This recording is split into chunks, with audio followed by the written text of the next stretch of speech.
Hello. Welcome back to my channel.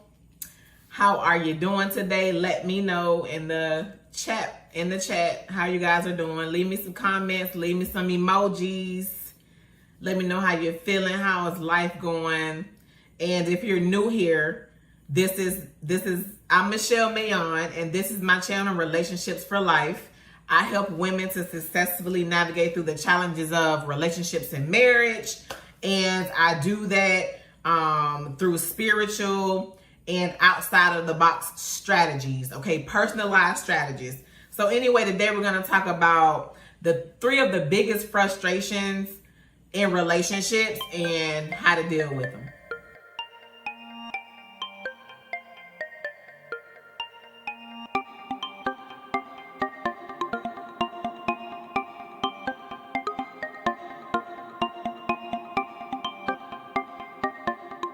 Effective communication. This is one of the most biggest frustrations in relationships, okay? Communicating with your spouse, because maybe you guys are saying the same thing in different ways, or maybe y'all are just butting heads all the time and don't agree on nothing, okay? So, and then maybe, it's causing arguments, strife, stress, all of that stuff. So how do you deal with this? Listen, first of all, active listening. You should be listening more than you're talking. If he's talking and you're thinking about what you're gonna say while he's talking, you can't be listening to what he's saying. Okay, so that's a huge thing. Brush up on your listening skills.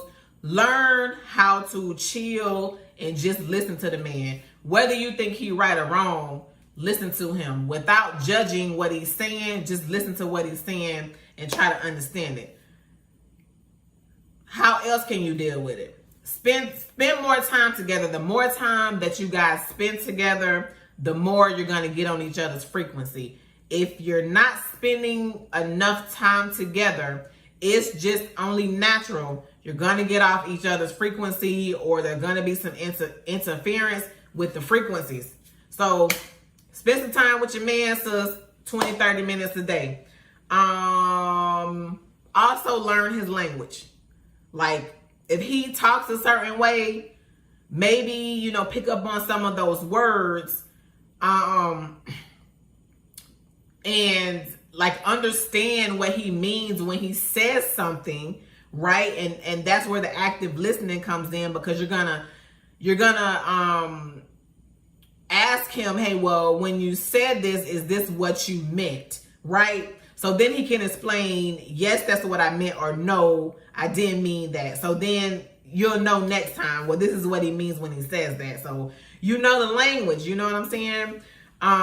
Next, how you can deal with it is just to accept that you're not going to always agree on things, and that's going to be it. Like, love him anyway, even though you don't agree with something that he's saying or a decision that he made, because that's relationships, okay? You're there for support and love. Now, the next thing, y'all, number 2, is trust, okay? Why do we get into relationships with men that we can't and don't trust? So answer that question for me, ladies. I'm still trying to figure that out. And you guys, no matter the reason why you don't trust him, maybe there's infidelity issues, or maybe you caught him in a lie.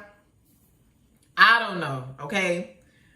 But that's the first thing you want to do if you're having trust issues in your relationship, is identify why you don't trust him, okay?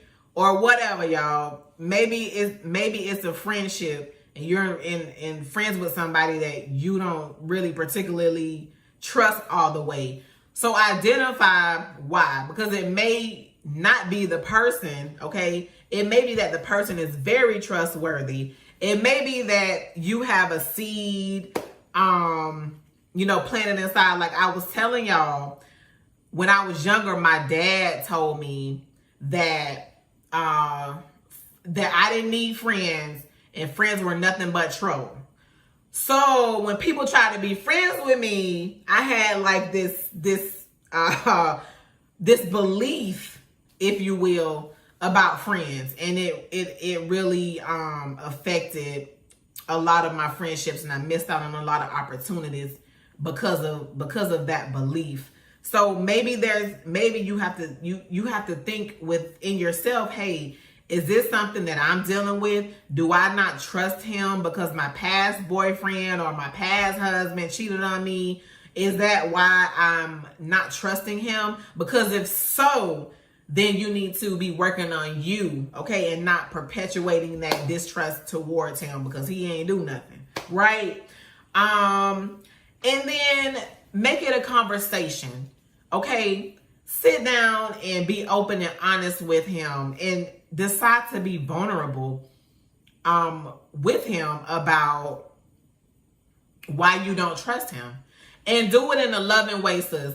Don't cuss him out. Don't raise hell. Don't be hostile. Do it in a loving way so that he can receive what it is you're saying, okay? And then another way to deal with it is just decide to trust him. If you say you love him and you want him to be in your life, make the decision to trust him and stick with it. Like, you're not going to go through his phone.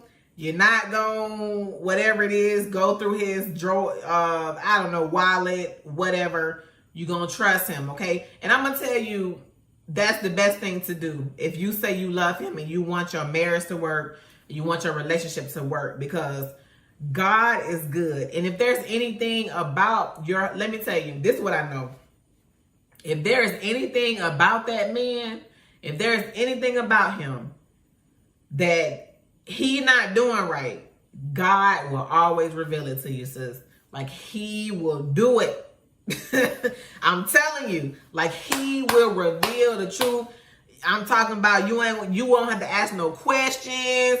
Like, if you're going through his phone, that's a lot of questions. Like, you can ask, like, it's just a lot to that. But honey, he'll put the 3D glasses. Like, y'all ever been to the movies and they have the little 3D, 4D glasses or whatever, like stuff be like popping out the movies and like it's coming towards you. That's how it'll be, because that's how God, he don't play with that, okay? So you can decide, just make the decision. Matter of fact, make the decision to trust God, y'all. Just trust God and let God work all that stuff out, okay? Now, number three, relationship difficulty is balancing the relationship with work, with your business, with your kids, with other family, with extracurricular activities, with this, with that. Because I know as women, we wear a lot of hats. We have a lot of stuff going on. A lot of people depend on us for life. Okay? They depend on us. And sometimes our relationships, particularly our intimate relationships, can fall short. So how do you deal with that?